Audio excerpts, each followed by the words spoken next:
Great day, guys. Today I want to talk about how I actually lived for free in college for multiple years and how you can do the same right now in today's market.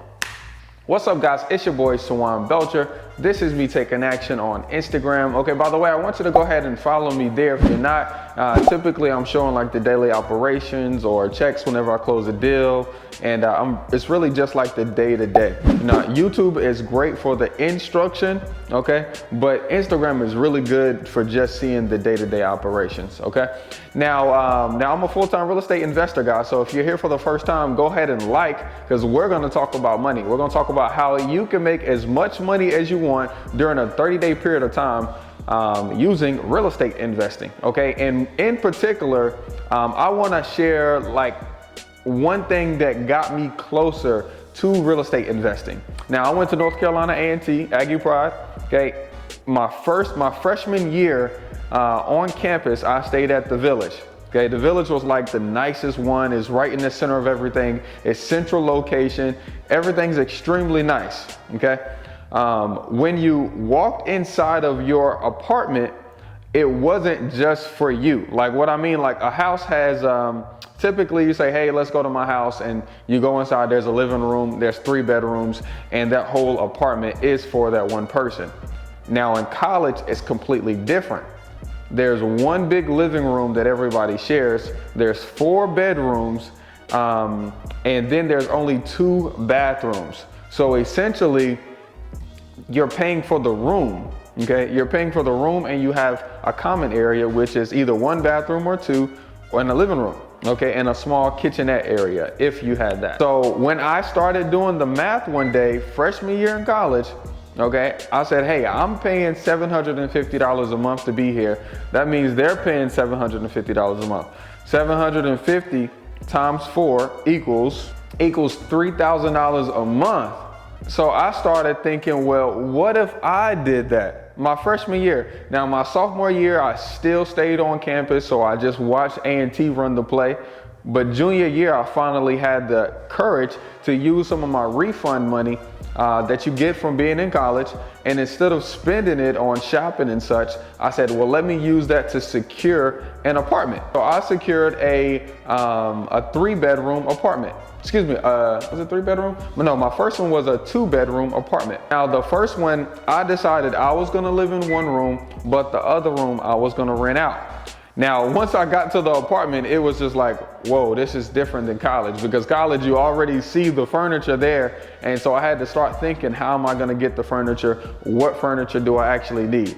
So in order to run this house hack and play, I ended up picking up a bed frame, a box spring and a mattress, a small dresser, a TV. Of course, I got internet for the apartment as well. Okay. Now, most of that stuff I got from like the Goodwill. You know, it's like a place where people just donate stuff on the regular, and you can pick it up there for a discount. They had a new box spring and mattress. I got a used bed frame, and I got a used dresser. And I went to Target and I picked up a TV for $100. So I'm like $450 in right now. So I got my apartment, got my stuff set up. Got that room set up for about $450. I think at the time, honestly, the rent was maybe $600 for the whole spot. And I decided I was gonna rent out that room for $600. Outside of the rent expense, all I had was a Duke Energy bill. I think I had internet, and water was included inside the rent. So, hey, so $600. When I first started, I took pictures of it, okay? I put it up on, I think I first put it up on Craigslist with no pictures. And then I realized from the people that was responding back to my inquiry that I'm looking to rent the room to someone, at that point, I realized I was getting a lot of interest, okay? But I really hadn't had a criteria. So I started talking to my mom, I'm telling her about it. And she said, so well, what kind of person do you want to live with? Because they're going to be inside of your space. You're going to have to deal with them every day. So I started making this little criteria and dumbing it down to who I actually wanted to be, you know, in my spot. The good news is I had this conversation with my mom was so pivotal. I mean, I'm so glad I had this conversation with her, because she really helped me avoid the first biggest key. It's like, hey, who do you want to be in your house? The first one I X'd off was other females, okay? Because I was in a relationship at the time. You know, I knew I was friendly with ladies at the time. Okay, so the first one I X'd off was I don't want any females. Now, I probably should have narrowed it down more than that, but just being naive to that, I didn't. So the first person that showed a lot of interest and was ready with money was this older gentleman. I think he was in his 60s, you know. He was definitely in his 60s at least, okay? And I was vibing with him. My mom was like, hey, I don't know if that's gonna work out, but I ended up taking this money. He was there for a whole 2 days and I realized that wasn't gonna work. I gave him his money back and I kicked him out, okay? Now, I wasn't using a lease at all at this particular time. So luckily he agreed to just move out, but you should have some kind of lease in place. Whether that's just like all of your terms, how much the rent is, when they need to pay by, if they're on a month-to-month lease, if they're on a year lease, their responsibilities as a tenant to keep what areas clean, and then the consequences if those things don't happen. You should have some kind of lease in place, and on that one I didn't. Okay, the next person was. Okay, now I actually created a lease for him, okay? I created a lease for him because he was the first person that was willing to pay up for 3 months. You know, he said, hey man, you know, I just came into a little money. I got my barber's license. I'm working in this barbershop now. I'm killing the game here. I just got a bunch of new customers and you know, I just want to secure my spot for the next 3 months. I was like, cool, I like that. But he was like, I want to make sure you don't kick me out before that. So let's create something. So that's when we created the actual lease. Perfect stepping stone right there. Okay, perfect stepping stone. Now he was cool because I think at the time he was in his upper 20s. But what I didn't know, the question that I didn't ask him was, you know, have you been locked up before? Are you a felon? Are you a criminal? you know, you can ask that kind of question when somebody's gonna be in your house, okay? You can ask that, so don't feel bad. Now, I didn't ask that, so, you know, the first month it was clean, the second month it was clean, but the third month it was getting shaky. I mean, 1 o'clock in the morning, he's calling me from jail like, yo, under my mattress, I got cash, come get me out real quick. I mean, and then a week later, he just completely disappeared. A week later after he disappeared, cops is knocking on my door every day looking for him. So I started cutting my criteria down even more. So no females, you know, no one that's older. I need them to be around my age. I started cutting them down even more, that I was doing a lease, not just a handshake agreement. And then I cut it down even more and said, hey, I don't want felonies. I need to do like an application so I can pull people's backgrounds before they move in with me. So that's when I found the website mysmartmove.com, okay? And it got, my process to house hacking got almost perfect at this point because I knew exactly who I was looking for. I knew that I needed for them to show me income.